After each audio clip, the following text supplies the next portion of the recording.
Pedro Sánchez seguirá al frente del gobierno de España. El presidente decidió luego de 5 días de análisis permanecer en el cargo. En entrevista con Televisión Española, Sánchez dijo que el momento clave de su decisión fue el sábado, tras las movilizaciones. Líderes de Hamás viajaron este lunes a Egipto para dar una respuesta a la contrapropuesta de Israel sobre los rehenes y la tregua. Mientras tanto, Estados Unidos anunció que había determinado que 5 unidades militares israelíes habían violado los derechos humanos palestinos previo al 7 de octubre. Y este lunes, Ecuador demandó a México ante la Corte Internacional de Justicia por el caso Jorge Glass. Recordemos que Glass fue arrestado en la Embajada de México en Quito, lo que desató críticas internacionales y una primera demanda de México contra Ecuador. Bienvenidos a las noticias en France 24. Actualizamos a esta hora la información internacional. Vamos a comenzar este noticiero en España, la continuidad en el poder del presidente del gobierno, Pedro Sánchez, quien además acaba de dirigirse al país por medio de la televisión pública española. Sánchez, que se tomó 5 días para pensar su continuidad en el poder, regresó este lunes con un discurso centrado en la regeneración democrática. Para entender su postura, previamente conversamos con Jordi Sarrión Carbonell, politólogo y experto en comunicación política, quien profundizó en el tema.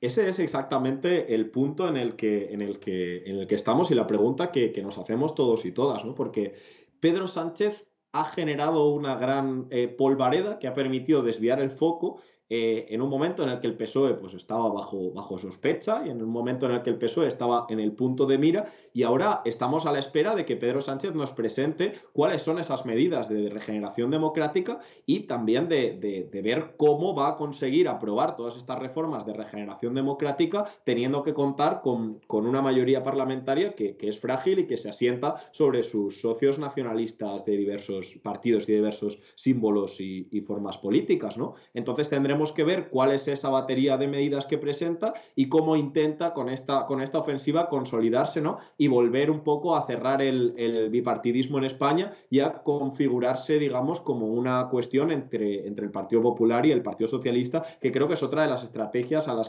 que apunta, ¿no? También con las encuestas que se han publicado del Centro de Investigaciones Sociológicas de hoy, que daban una mayoría bastante amplia al PSOE y que defendían de alguna manera y reivindicaban de alguna manera un aumento del apoyo popular hacia el presidente Sánchez a partir de estas decisiones. Habrá que estar pendientes de más encuestas y sobre todo habrá que estar pendientes de una cuestión, de si esto se queda en simples palabras, ¿no? O si hay hechos detrás. Yo me temo que si esto se queda en simples palabras puede ser insuficiente para la opinión pública en España, para el apoyo y para mantener su mayoría parlamentaria, y su gobierno se puede tambalear. Pero bueno, si algo ha demostrado Pedro Sánchez, que escribió aquel libro que se llama Manual de Resistencia, es que es muy audaz, es que sabe cuándo dar el golpe político, como cuando adelantó justamente sus elecciones, y habrá que estar muy, muy atentos y muy atentas a los próximos movimientos que dé y a las leyes y a las propuestas que nos haga. Vamos ahora a la guerra en Gaza. Una delegación de Hamás viaja este lunes a Egipto para dar una respuesta a la contrapropuesta de Israel sobre los rehenes y la tregua. El medio Al Jazeera informó que Hamás insiste en un retiro completo de tropas israelíes del enclave palestino como condición fundamental de un alto al fuego. Mientras, Antony Blinken, secretario de Estado de Estados Unidos, se encuentra en Arabia Saudita para presionar por una tregua. David Cameron, secretario de Asuntos Exteriores de Reino Unido, dijo que ofreció una propuesta de tregua auspiciosa con un alto el fuego de 40 días y que Hamás debería aceptarla. Escuchemos las declaraciones. Nunca soy optimista al respecto, porque nunca vale la pena ser optimista sobre la paz en esta situación tan difícil. Pero me parece que ahora, seamos francos, hay una oferta bastante generosa de un alto el fuego sostenido de 40 días. La liberación de potencialmente miles de prisioneros palestinos a cambio de la liberación de estos rehenes que ya llevan más de 200 días en cautiverio. Bien, vamos a continuar en el mismo tema, aunque desde una vereda diferente, y eso porque después de una anunciada y cuidadosa investigación, finalmente Estados Unidos entregó su veredicto tras la investigación contra el ejército de Israel por presuntas violaciones a los derechos humanos. En el resultado, el portavoz del Departamento de Estado dijo que Estados Unidos encontró que 5 unidades militares israelíes violaron los derechos humanos antes de la guerra de Gaza y agregó que la Corte Penal Internacional no tiene jurisdicción sobre la situación palestina. Escuchemos. Después de un proceso cuidadoso, encontramos 5 unidades israelíes responsables de incidentes individuales de graves violaciones de los derechos humanos. Todos estos fueron incidentes mucho antes del 7 de octubre y ninguno tuvo lugar en Gaza.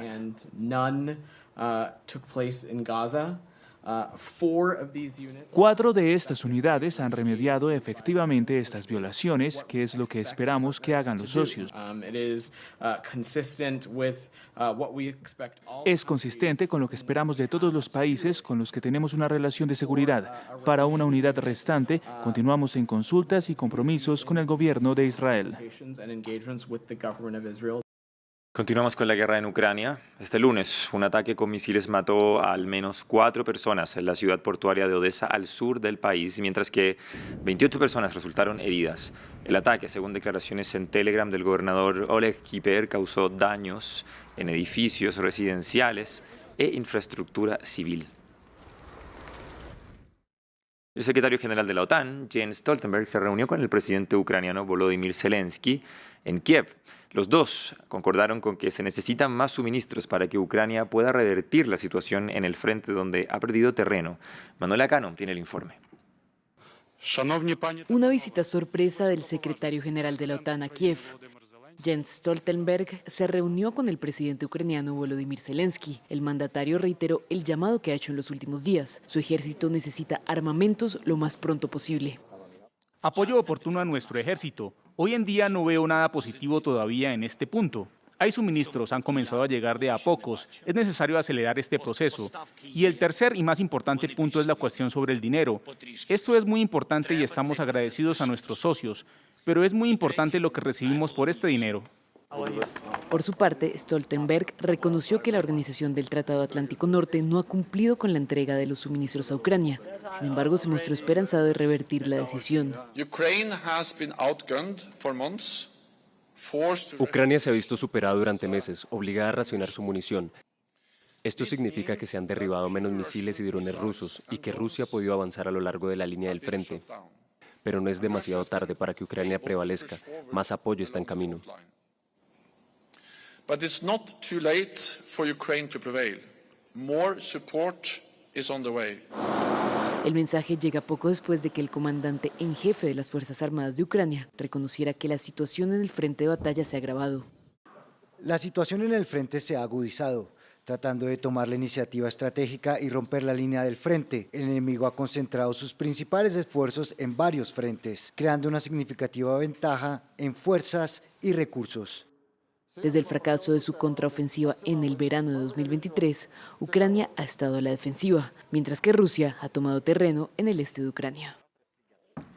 Continuamos con Ecuador, que acaba de demandar a México ante la Corte Internacional de Justicia. Lo anterior, después de la concesión de asilo en la embajada mexicana al ex vicepresidente ecuatoriano Jorge Glass, condenado 2 veces por corrupción, y el asalto de la policía ecuatoriana a esta dependencia diplomática. La redada ecuatoriana, que terminó con el arresto de Glass, generó críticas internacionales y una demanda de México, a la que ahora se suma la contrademanda de Ecuador. En esta fecha, a las 12 del mediodía, hora de La Haya, el agente del Ecuador presentó en la Corte Internacional de Justicia la demanda del Ecuador contra México por las violaciones de México de una serie de obligaciones internacionales, por la conducta de ese país desde el 17 de diciembre de 2023. La demanda interpuesta por el Ecuador también hace referencia a las injuriosas declaraciones efectuadas por el presidente de México.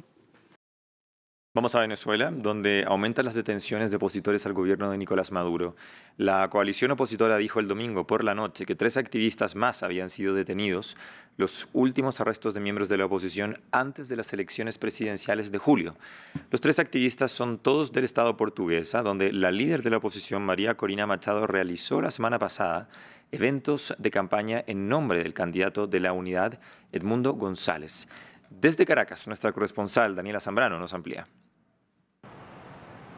Según el fiscal general, a la fecha hay 66 personas vinculadas a la denominada trama PDVSA Cripto, un caso de corrupción dentro de la industria petrolera que consistía en la comercialización ilegal del crudo y que este dinero no entraba a las arcas de la nación sino a particulares, encabezada además por quien era el presidente de Petróleos de Venezuela y ministro de Petróleo, Tarek El Aissami, hoy tras las rejas, y su círculo más cercano.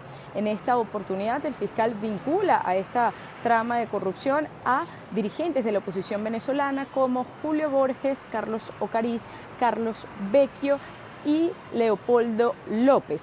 Para ello muestra un audio en el que hay conversaciones entre estos dirigentes y Samar López, mano derecha de Tarek El Aissami, en el que se escucha hablar de puentes para tener conversaciones directas con el entonces ministro de Petróleos de Venezuela, que haya un acercamiento además con Estados Unidos para pedir que este no fuera detenido y que hubiese muestras del otro lado como era la liberación de los presos políticos. En estos audios no se habla ni de golpes de Estado ni de atentados contra el presidente Nicolás Maduro. Sin embargo, el fiscal los utilizó para decir que eran pruebas de una conspiración contra el gobierno que pretendía implosionar la economía venezolana, pero además atentar contra la vida del jefe de Estado. En esta rueda de prensa, el fiscal no se refirió a las recientes detenciones en el Estado portugués a dirigentes opositores, específicamente 3 ciudadanos, 2 de ellos del comando de campaña de María Corina Machado y un seguidor.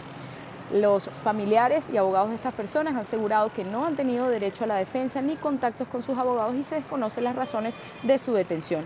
Sin embargo, a la fecha, 7 miembros del comando de campaña de María Corina Machado han sido detenidos por los cuerpos de seguridad del Estado. Vamos a cambiar de tema. En una conversación telefónica, el presidente mexicano Andrés Manuel López Obrador y el mandatario estadounidense Joe Biden pactaron nuevas medidas para controlar la crisis migratoria entre ambos países. Biden, quien hace semanas delibera respecto de las medidas para tratar este tema, fue quien solicitó la llamada que se realizó el domingo por la noche.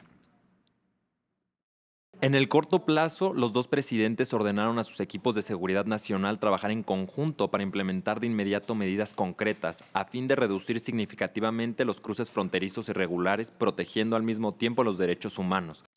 Pasamos a Argentina. En ese país se vuelve a debatir la denominada ley Ómnibus, que en este momento se encuentra en la Cámara de Diputados con algunas modificaciones. El presidente Javier Milei busca aprobar la ley tras retirar cientos de artículos de la versión anterior que fracasó en el Parlamento en febrero pasado. Las iniciativas del Ejecutivo, que incluyen privatizaciones y una reforma previsional, entre otros puntos, llegan al recinto con el respaldo de la oposición dialoguista y los gobernadores, mientras a las afueras del Congreso se registran manifestaciones. Seguimos avanzando. El expresidente de Uruguay, Pepe Mujica, anunció que padece cáncer. En una rueda de prensa, el exmandatario dijo que tiene un tumor en el cuello que afecta al esófago y que es especialmente complicado dada la enfermedad autoinmune que Mujica padece hace más de 20 años, que afectó a sus riñones. Lo anterior complicaría las opciones de radio o quimioterapia, por lo que el tratamiento aún está en discusión. Y vamos a cerrar en Kenia. Ahí al menos 45 personas fallecieron tras la ruptura de una represa en la madrugada del lunes. Las autoridades afirman que el número de muertos podría aumentar mientras continúan las tareas de rescate. Veamos. Después del agua solo queda lodo y escombros. En este municipio, a unos 60 kilómetros al norte de Nairobi, los habitantes salieron de sus casas para inspeccionar los daños causados por el derrumbe de una represa. Al romperse, lanzó una gran cantidad de agua río abajo, acabando con la vida de docenas de personas. Árboles caídos, coches atascados y troncos cubren ahora la zona. El paisaje ha perdido su color verde por donde pasó el agua. El colapso de la represa se produce mientras Kenia se ve azotada por fuertes lluvias desde mediados de marzo. Las cifras del gobierno muestran que más de 130.000 kenianos han sido desplazados por el clima extremo. El presidente dio instrucciones para que se utilizaran terrenos como campamento temporal y el Ministerio de Educación ha aplazado el inicio del nuevo curso escolar. El aeropuerto de Nairobi también quedó parcialmente inundado. El domingo, una embarcación volcó en el río Tana, matando a algunos de los que iban a bordo. ¿Por qué murieron? Por la negligencia del gobierno. No es por la negligencia de la gente, es por la negligencia del gobierno. La Cruz Roja emitió una advertencia para mantenerse lejos de los ríos desbordados. Hacemos un llamamiento a la población para que sea precavida, ya que el nivel de agua está subiendo. Las inundaciones también mataron a más de 100 personas en la vecina Tanzania. En Burundi, unas 200.000 personas también se han visto desplazadas por las fuertes lluvias, que, según los científicos, se han vuelto más extremas debido al cambio climático. Fin de este bloque de noticias. Continúa en France 24, ya llega más información.